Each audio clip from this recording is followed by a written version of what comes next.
Let's hear what Floyd Green has to say in this interview here where on Compound TV. Do you know me hear this? I don't know how me feel about this. Thank you. Happy to be here. Quite a story. So this is actually a two-parter, Okay. and because there's so many different kinds of things to unpack. So the Cliff Notes version before we go into the details. Born and raised in St. Elizabeth, which you're very proud of. I think I listened to an interview with you, and I did not. There was not a tone or place that you mentioned that you were not beaming about. So this is Jamaica's breadbasket and a member of Parliament for Southwest St. Elizabeth, which they call a bellwether, I think, in politics. Meaning that wherever that constituency votes is where the country generally goes. Absolutely. Won by, I think, at one point about 10 votes. We'll get into how difficult that is. Grew up in a community in Junction, St. Elizabeth. Parents had different political leanings. Munro College, then off to college, then then government, then a resignation, then back to government. Quite a story. So let's start at the beginning. First of all, the story starts in Junction, St. Elizabeth. Tell me a little bit about growing up in that community. It's amazing. I think my deep love for St. Elizabeth came from growing up in St. Elizabeth, growing up in Junction. It was a time where people truly looked out for everybody, where clearly, we have big families, so you have a lot of cousins all around you. You have a framework that you engage in that's wholesome, Church was a big part of that growing up experience. Bvrfam and a Church of God Youth Fellowship. Stop the cap. Stop the cap right now. Stop the cap. No bullshit, bro. Hey, who mans is this?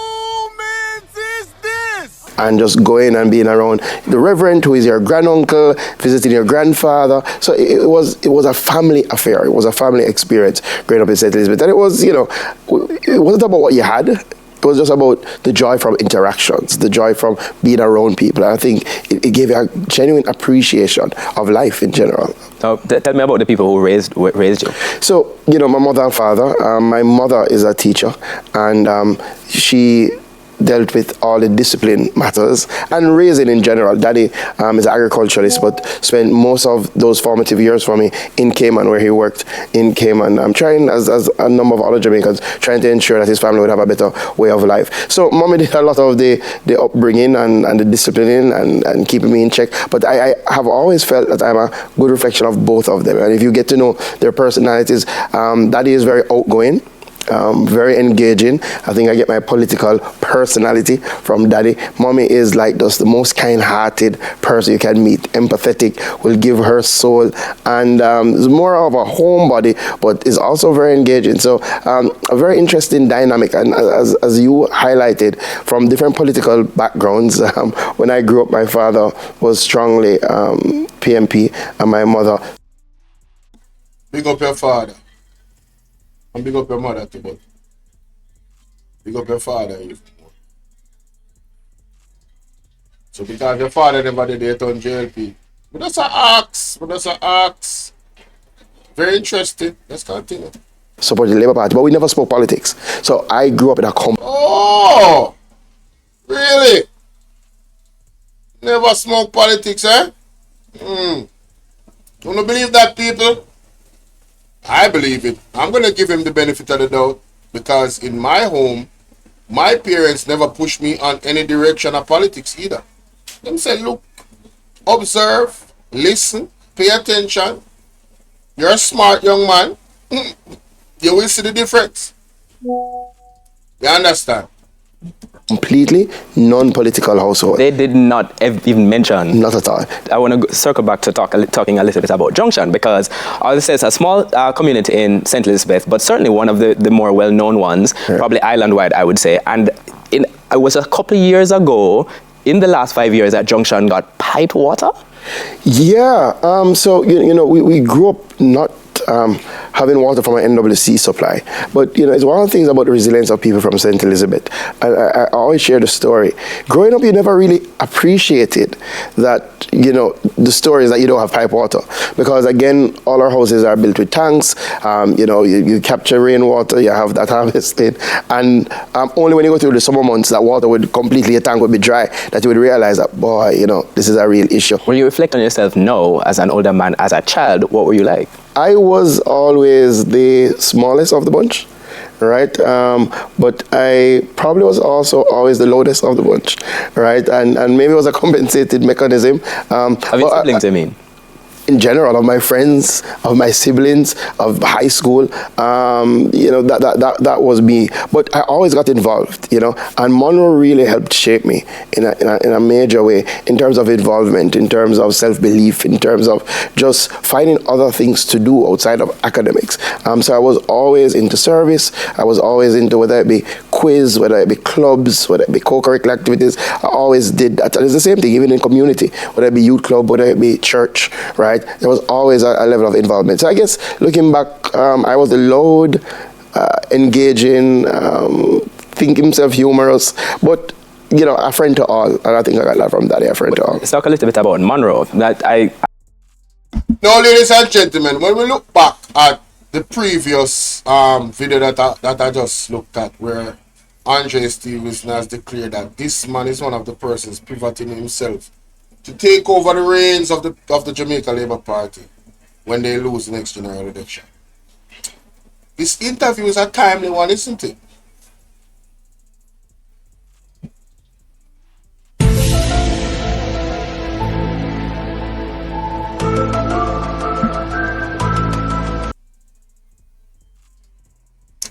Very, very interesting.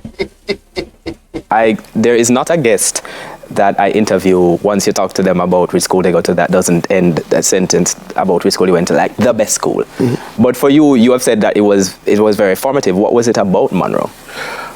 A number of things. Clearly, we all know Munro is an all-boys school, but the first thing Munro does is instill a sort of connection, a sort of loyalty, a sort of passion about the institution, right? And because it does that, it also builds your own sense of connection, passion, and what's your own story. So Munro told its story very well when you're in first form, and you start to think very early. City on the hill. Yeah, a city on the hill cannot be hid. What is your story? One, you want to be that city on the hill that cannot be hid, but how do you do that? What values do you build to be able to say you are that city? So we had great teachers. We had great engagements about being boys, about being men, about responsibility, about the challenges that you have growing up. But outside of that, Munro was a very, regardless of background, regardless of socioeconomic class, everybody was the same. You form lasting friendships, and you get to look at the value of friendships and the value of keeping that core strong. I think Munro did a great job of that. And it came from teachers, it came from just the environment. I always say, when you're out in Munro, if you know where Munro is, actually, it's literally up on a hill. It's the top of the Santa Cruz Mountain. Is Munro the highest point? Highest point. In St. Louis? And there's really nothing around to do. You really just have to focus on work, your friends, and moving forward, right? So, the environment is very conducive for self-development. And I think Munro really helped in that. I want to talk a little bit about what they were saying to you, but I have to take our first break on Profile. My guest is the Honorable. Yeah, I don't know, man. It's a lot of glazing going on, man. A lot of glazing going on in that interview. I'm not even going to post that. Yeah, it's nothing really to see here. I think this is just like a method to, put himself out there, change his image, have the people see him in another way. Maybe this really has to do with his ambitions of being the party leader of the JLP. Again, these are all these are all conspiracy theories and allegations. But I find it mighty strange that we have a profile interview with him. Why? And the host is like, he's like his biggest fan. A method to the madness. Yes.